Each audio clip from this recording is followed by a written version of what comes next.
Hello, Rick here once more in a galaxy far, far something dark side with a video on the Togruta. I've got to say, personally, I didn't know much about this Star Wars race at all, and what I thought I knew was wrong. So let's get to it, and as with the Twi'Lek video, canon sources take precedence over legends, but much of legends paints a more cohesive picture of the species, so I will be using a mix of both so long as it doesn't contradict. The Togruta are from the planet Jedi, located in the intermediary expanse region of the galaxy, and they've got strong ties to both the Galactic Republic and the Jedi Order. Jedi is predominantly a forest world of grasslands and jungles that cover its rocky canyons. The plains of Jedi are covered in tall taro grass. This red and white plant life provides amazing cover for predators, and the Togruta were one such species. Traits of this hunter's past are all over their culture and even physiology, moulding who they are as a society. Physically speaking, two traits stand out from the Togruta: their variety of skin tones and their ornate horns that give them their signature look. These montrals are hollow and act as an extra sense for sound perception, with each montral able to detect the location of sound waves in a similar function to the eardrum. They grew with age, starting as small bumps on top of the head, and eventually developing into the more regal-like structures. Sometimes there were even individuals with 3 or 4 montrals. Underneath the montrals are the leku, or head tails, which also grow with age. In the Twi'Lek species, the leku partially serve as energy storage for sustenance, so it's likely they serve a similar function here. Back to the horns though. They cannot be the primary auditory sense of the Togruta, however, as this would potentially impair the hearing of the young, so they are considered an additional sense that evolved to aid them in stalking their prey and differentiating the scurrying of Thymiaea from rustling grass. Speaking of the grass, it should be noted that many Togruta are red and white to camouflage themselves while on the hunt. Although there are different skin tones, including yellows, pale greens and oranges, these skin tones are likely evolutionary advantages from various other regions of Jedi. As Togrutan culture became more domesticated and society-based, these various skin tones became a more common sight alongside their peers.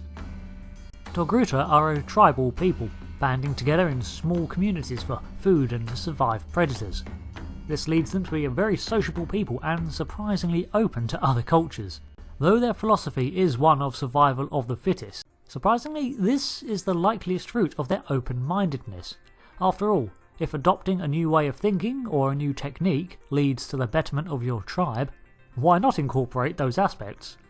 Being stubborn has its advantages, but being inflexible in a hunter-scavenger society is more likely to result in hunger and then the death of your tribe. However, this pseudo-Darwinistic approach did have its darker side. A member of the tribe who was left behind stayed behind for the good of the many. This belief may seem barbaric by galactic standards, but it made perfect sense for the tribal origins of the Togruta, where weakness would be hammered out or fall off the tribe completely. As said, the Togruta are defined by years of evolutionary and societal beliefs that have served them well as a species that strives to be in tune with nature. This belief also deepens into a spirituality where, in a Gaia-like fashion, they believe themselves connected to the life of the planet, Jedi itself. This often combined with their hunter's knowledge, and it's likely that this connection to the planet included a circle of life sort of philosophy, where the hunter-prey nature relationships were respected. Practically, this would ensure a balance between the people and the land, preventing overhunting and the like. This deep connection to the planet was often displayed, with Togruta electing to go barefoot, even to this day, to walk upon the soil and earth of their homeworld as their ancestors did and always have done.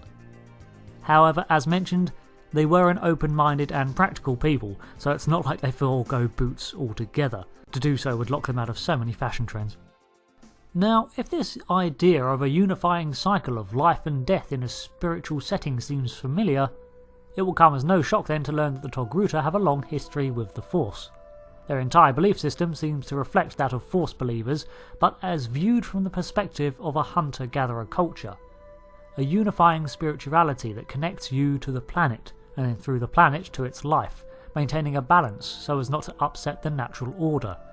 limited to a single ecosystem, but in essence it's the same principle as the Force.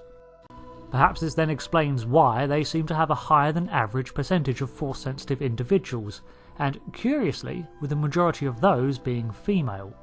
Although I can't think of any examples at the minute. No.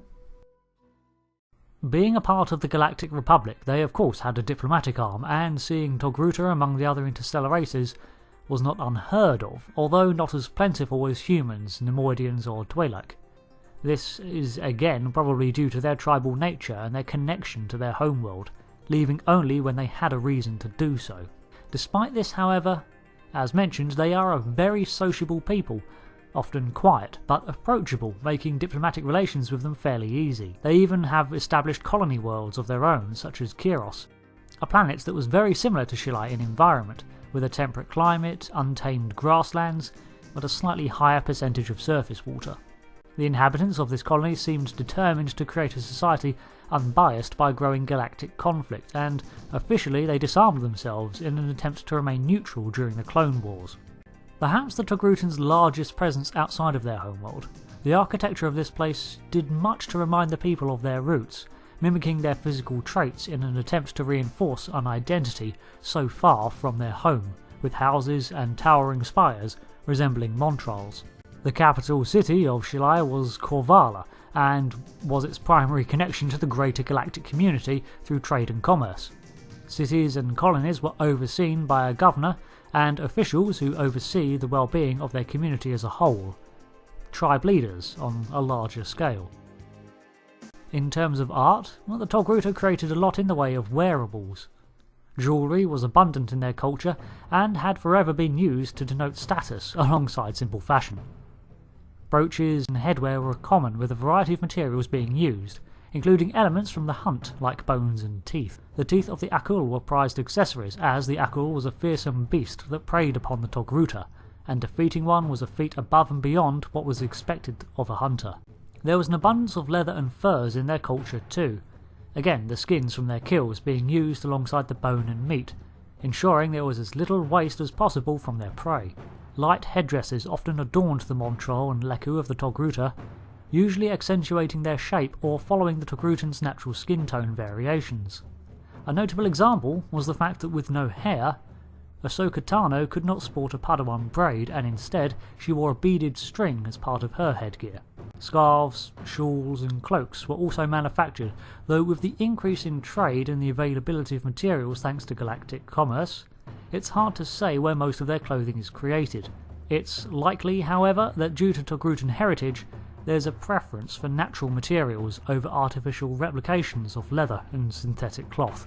Their planet's plentiful supply of wood meant that much furniture and construction used this material, and Togrutan wooden furniture was often ported off-world for trade and as personal belongings. Shiel Mafine, a Togrutan poetess based on Coruscant, mentions offhandedly that having the furniture around her helps her feel connected to her homeworld, suggesting perhaps that Togrutan spiritual ties to their homeworld remain through the inanimate objects made of the land. Although this observation is singular and with little to back it up. Generally, the Togruta are seen to stand out in a crowd due to their striking appearance, complete with regal natural headdresses in the form of their horns and head tails. Their uncommon appearance off-planet too serves to increase their uniqueness, and many who were away from their tribe did so with a purpose in mind. A Jedi, a diplomat, a trader, and so on. When separated from their tribe, the naturally sociable Togruta would form their own loyalty and attachments to others to recreate that sense of community that they needed, a trait best exemplified by Jedi apprentices of this species, who, when raised away from their home, do their best to integrate with a newfound family. They were unsuited to long periods of isolation. Although they possess the aptitude for hunting, they're not considered warriors, perhaps as this may conflict with their spirituality. When violence is conducted for food or to hunt prey, it's condoned. However, outright war and conflict is a waste. A Togruta, when met as an individual, will likely be open-minded and amenable in order to facilitate the social interactions and companionship they require, making them an easygoing species to associate with. but one that can often be taken advantage of by greater galactic powers, such as the Separatists, and then later the Galactic Empire. So their strength lies in unity. Unity both among their own people and by forging alliances with other powers. Thanks for watching this Cultural Index. The results for this video being chosen were so close that we're probably going to do the Drell next episode anyway, as the time of writing, there's only 3 votes between them. Well, I say next episode, but there's actually another that well, thanks for watching. I actually learned a lot about the Togruta researching this, and it's nice to see a Star Wars race that seems to have a strong and unique background. Anywho, thanks again, and until next video, I've been Rick. Goodbye.